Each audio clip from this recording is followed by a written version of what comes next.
বন্ধুরা নমস্কার, welcome back to my channel. এই প্রচণ্ড গ্রীষ্মের মধ্যে বৈশাখ মাসে আজকের আমার ছাদ বাগান একটু পরিদর্শন করাবো।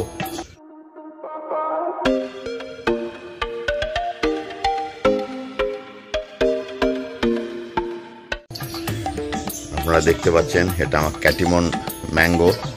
আগের বছর 8টা আম এসেছিল, এই বছরও হয়তো একটু দেরি করে আসে, এবছর এখন কিছু দেখা যাচ্ছে না। আজকের ছাদ বাগানের বিশেষ আকর্ষণ আমার ছাদ বাগানে যে অ্যাপেল গাছ রয়েছে, অ্যাপেল গাছে 4টে অ্যাপেল এসছে, সেটা দেখাবো। তার সাথে সাথে ফুল, যে ফুল গাছ কিংবা আরও ড্রাগন গাছ আপনারা দেখতে পাচ্ছেন, এটা ড্রাগনের স্ট্রাকচার। এবছর এখনো ড্রাগন আসেনি, ঠিক বৃষ্টি যখন পড়বে, বর্ষা শুরু হবে, সেই সময় থেকে ড্রাগনের ফুল আসা শুরু হবে। এটা দেখুন কমলা জাতের, কিন্তু মৌসম্বির মতো ফল হয়। এটা বেল ফুল গাছ, প্রচুর বেল ফুল হয় এটাতে, বেলি ফুল। এখানে একটা ড্রাগনের নতুন স্ট্রাকচার আমি তৈরি করেছি। এখানেও দেখুন ড্রাগনের গাছটা অনেকটা বড় হয়েছে, এইবারে এটা তো ড্রাগন আসবে।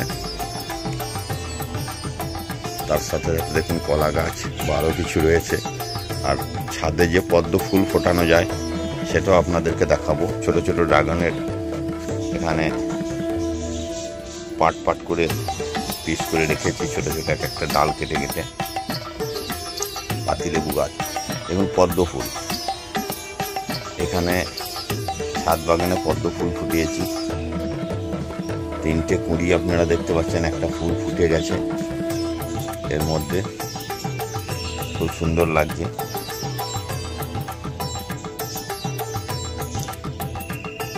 এবার দেখাবো অ্যাপেল।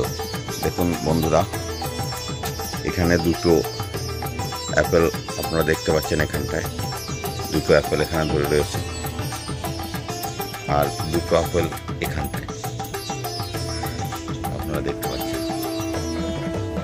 এটা অ্যাপেল গাছ, যদিও খুব একটা যত্ন হয় না, ফুলগুলো শুকিয়ে যাচ্ছে, অনেক ফুল এসেছিল।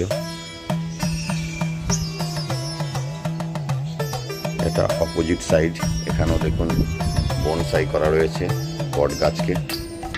তার সাথে এটা তেজপাতা গাছ, গরমের জন্য পাতাগুলোর সাইজ খুব ছোট হয়ে যাচ্ছে, অনেক ছোট ছোট গাছ এখানে বনসাই করার জন্য রেখেছি। এখানে দেখুন একটা খেজুর গাছ লাগানো আছে, অশ্বত্থ গাছ, এখানে ফুল গাছ রয়েছে।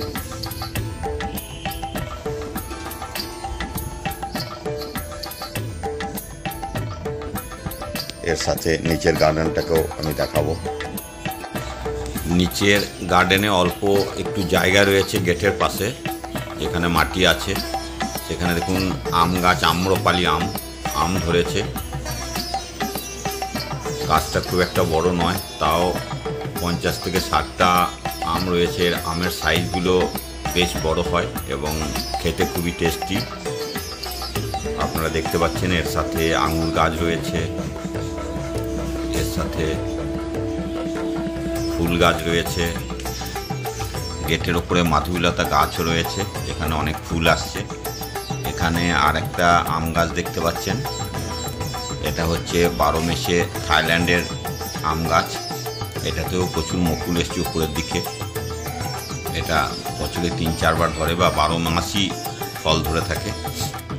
এর সাথে সাথে দেখুন এখানে লেবু গাছও আছে, গন্ধরাজ লেবু গাছ, আরও 2টো ছোটো ছোটো আম গাছ এখানে লাগিয়েছি। তো বন্ধুরা, লাস্ট অবধি দেখার জন্য অনেক অনেক ধন্যবাদ।